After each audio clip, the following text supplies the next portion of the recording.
Hey everyone, Thyworm here, bringing you an SSF guide on Harbinger. In this video I will explain everything about the mechanic, including a test I did where I have ran 50 maps without Scarabs, I've run 50 maps with Scarabs, and we will look at the surprising results. I have quite a few things to say about Harbinger in SSF, so let's dive in. And a lot of this is, by the way, also valuable in trade.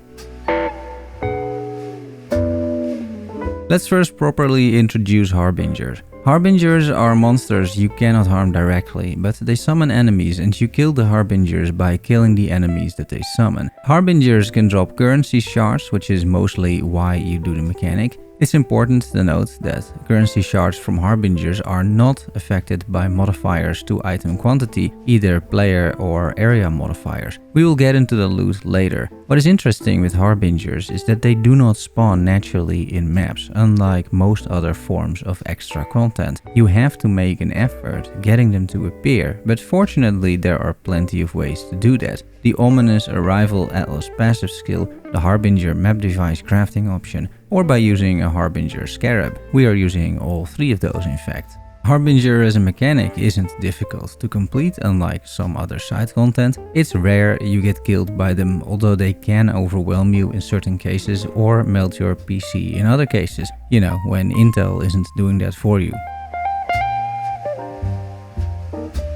Let's talk about the testing setup first. What I've done is make an atlas tree that involves Harbinger, as that is achievable in SSF. I haven't combined it with any other mechanic except shrines and strongboxes. We will look at the atlas tree later, but what I want to do with these tests is to show the mechanic mostly in isolation, so we can get a feel if it is worth taking just on its own. You can then decide if you want to incorporate it in any other strategy. Then I ran 50 maps without any Harbinger Scarabs to simulate the situation you may find yourself in SSF. You can't buy Scarabs, so you will only have a few, really, especially maybe at this point in the league. These 50 maps give an indication of what you can expect when you run the strategy without the proper Scarabs.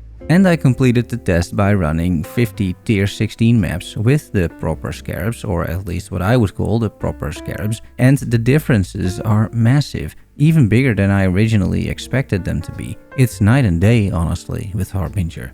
I removed most of the currency shards from the filter and I ended up showing only the best currencies. Ancient shards and orbs, annulment shards and orbs, exalted shards and orbs, fracturing shards and mirror shards. And I'm also showing entire engineering and Harbinger orbs when they drop. Those are pretty useless, however.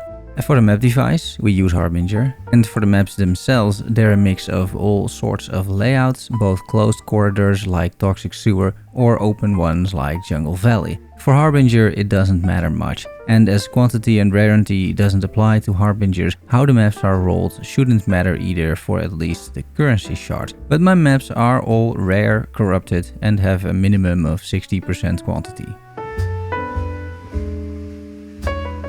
Let's talk about the Scarabs I used. I went for 2 regular Harbinger Scarabs, adding 6 additional Harbingers to the map. Then I used the Harbinger Scarab of Obelisks, which states Harbingers in areas spawn empowered obelisks. Empowered obelisks drop currency shards when defeated. These empowered obelisks are huge and very noticeable visually. They drop anywhere from 1 to 4 currency shards is what I noticed, and I'm fairly certain that the Warhorse Scarab, which duplicates currency shards, also applies to these obelisks, as all the loot is in fact duplicated, meaning at most I received 8 shards, 2 times 4, from a single obelisk. I use 1 Harbinger Scarab of Regency, which state Harbingers in area have a 50% chance to be replaced by a powerful Harbinger boss, and in short, those Harbinger bosses drop way more shards. With the Atlas passive tree, this brings the chance of a Harbinger boss to 75%. The Regency Scarab is the rarest one of all of the Harbinger Scarabs, but also the best one I think to use. And last but not least, the Harbinger Scarab of Warhordes duplicating currency shards. That is obviously good, and this scarab is just like the obelisk one, pretty common. Talking about synergies, you would think as item quantity and rarity doesn't apply, there isn't much synergy. But that is not true, I think. I cannot confirm this 100% and the wiki doesn't mention it either, but after running 100 maps and likely seeing 1000 Harbingers, I'm quite sure that the rares that the Harbingers spawn, and they spawn a lot of rares, do in fact inherit all modifiers of your Atlas, yourself, and the Searing Exarch altars. In essence, Harbinger just adds tons of rares to the map, and those rares seem to behave like any other rare in the map, which I found an interesting observation. That means these monsters can be empowered by wisps, as you can see me test over here. They will not drop more shards as a result of it, but they will drop more of everything else, including gold. The wildwood is something you can do and it will synergize. Similarly, Sentinel works. I've had Sentinels even empower these empowered obelisks, so Sentinels can hit any Harbinger monster that spawns. And previously I found that combining Harbinger and Beyond is a nice synergy too. Here's the Atlas tree that I used. I will go over the specific Harbinger nodes and briefly discuss my other choices. Let's look at the Harbinger nodes first. There are only 3 major nodes, starting with Ominous Arrival, which simply adds a Harbinger to the map. The second node is Unspeakable Offensive, providing cooldown recovery rate, which means the Harbingers spawn their monsters a lot faster, and currency shards can drop as entire currencies instead. This is rare, however, but it is the reason that I've picked up entire engineering orbs, but not any engineering shards. The third and last node is First Wave, giving Harbingers a 25% chance to be replaced by a powerful Harbinger boss. These are much larger than the regular Harbingers and drop more loot, and they spawn more enemies. All the minor nodes combined give you another 25% chance to spawn a Harbinger and a 100% chance to drop an additional stack of currency shards. That is per Harbinger, meaning each of those gets duplicated with the Scarab, so I would say it is worth taking these smaller nodes as well. The rest of the Atlas really is up to you. You can combine Harbinger with any other League mechanic, but as I said in the testing setup, I don't want to do this at this moment. I am testing in isolation. That means my Atlas tree is generic with shrines, strongboxes, Searing Exarch as always, map modifier effect, and I'm also blocking a fair number of other League mechanics. Singular focus helps me sustain maps between Toxic Sewer and Jungle Valley.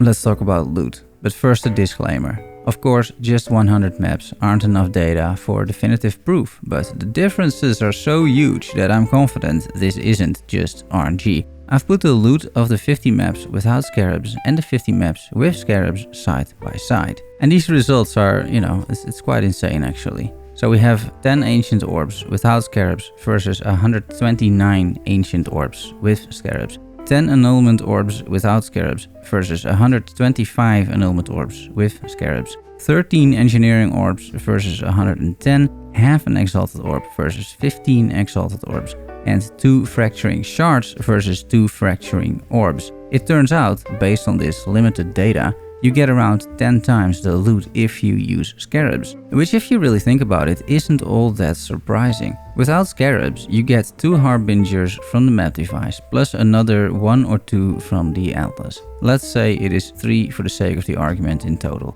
With Scarabs, you are adding 6 more, plus you are doubling the currency, plus you get 50% more Harbinger bosses. That's already at least 3 times the Harbingers double their loot, increasing their loot a bit more from bosses and increasing the loot even further with obelisks. I can believe that all those effects combined actually make you drop 10x the loot, give or take. Something else that is interesting is that Exalted Orbs from Harbingers are very rare. Only 15 in total out of 50 maps, that's pretty much nothing. Fracturing Orbs are even rarer, which we already knew. Incredibly useful, however, in SSF if you manage to hit the correct affix. And for some reason, after dropping 2 mirrors from a strongbox, I've now also dropped 3 mirror shards in SSF from Harbinger. I'm not sure what's going on, but I'm about to go tinfoil hat here and say it's not a coincidence anymore, which likely it still is. Otherwise, Harbinger drops basically nothing. You would think that maybe they dropped the Beachhead unique map, which is a Harbinger map, but I can't find either by testing or by studying the wiki that is the case. Only the landing divination card realistically gives you the beachhead, and that card is restricted to coves, not to Harbinger monsters. It's worth noting that by using Harbinger orbs on a map, it can in fact turn into the beachhead. No other loot at all drops specifically from Harbinger, so we are just here for the currency shards and stacks. Now that we know what drops, let's look at how to use this loot. I will just give you my preferences, starting with the crafting materials. Exalted orbs I use all the time in SSF. They add an affix to an item and it's often the last step in creating items. They're incredibly useful and you can never have enough of these. Annulment orbs are a lot more niche already. Removing affixes can of course completely destroy an item, that is one thing, but more so I find myself in much less need of these compared to wanting to add affixes. That also has to do with me not doing a whole load of crafting in SSF typically. It is something I should improve on for sure. We can use the Harbinger orbs, we get to try and roll a Harbinger map. They have their uses otherwise too, as they can help with Atlas completion because you can use them on a map and it turns into a map of a tier higher, including those you haven't completed yet. Fracturing orbs are incredibly useful but also big RNG. You can use them on a rare item with at least 4 affixes and it will then fracture one of those 4 affixes, locking it in place. This can create great crafting bases in SSF, but again, it is incredibly rare. Mirror shards are pointless, but it's fun to drop because you will almost never drop these. And then my favorite currency of all time perhaps, feeding that gambling addict that resides in all of us, the famous Ancient Orb. You can use this on any unique and it turns the item into another random unique of the same type. I am exclusively using these on belts, hoping I hit a Headhunter, a Mage Blood or a Harislath's Coil. Ancient orbs can only grant you uniques that aren't drop restricted, which typically means they're a part of the boss loot table. The unique belt Arn's Anguish, which drops from the Maven, is unobtainable using Ancient orbs. Let's score this strategy on a few aspects. These are basically my pros and cons, if you will, but then categorized. First, fun. It's rather subjective, but the huge number of blue monsters on the screen, the satisfying blue explosions, and the gambling currencies you get make this a fun mechanic, at least for me. The time spent in maps was between 4 to 5 minutes on average, depending of course on your build and the maps that you choose to run. In my case, I'm running a Righteous Fire Chieftain and most of my maps are Jungle Valley and Toxic Sewer. Gold earned was 500,000 gold for the version without Scarabs and around 750,000 gold for the version with Scarabs, or in other words 10k per 16 map without Scarabs and 15k per tier 16 map with Scarabs.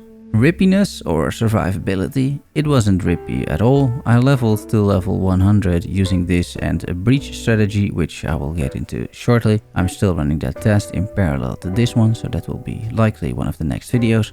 Build requirements: as these monsters aren't super tanky or dangerous, a lot of builds should be able to do Harbinger. Righteous Fire Chieftain works great, and any character that blocks and has life on block can auto-sustain because Harbinger mobs have so many small hits. Anything which has Explode or Ignite proliferation should work out quite nicely too. Loot is somewhat mediocre, all things considered. The gambling ancient orbs are very nice and you get loads of annulment orbs which have value in SSF for certain crafts, but I almost never find myself running out of annulment orbs. I don't use these a whole lot in fact, and there are plenty of other ways to get them, so purely looking at loot, it is really not that amazing. When you factor in how many monsters Harbinger adds to the maps though, which scales with all the map modifiers and loot modifiers you're running, it gets much more interesting and valuable in my opinion.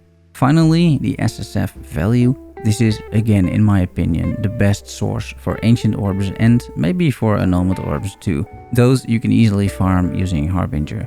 Ladies and gentlemen, I do hope you try out this strategy and I do hope you learned a thing or two from this video. Let me know what you think. Also, let me know if you have any suggestions. Subscribe and like for more PoE SSF guides. Thanks for watching and making it to the end. Love you all. See you soon. Bye bye.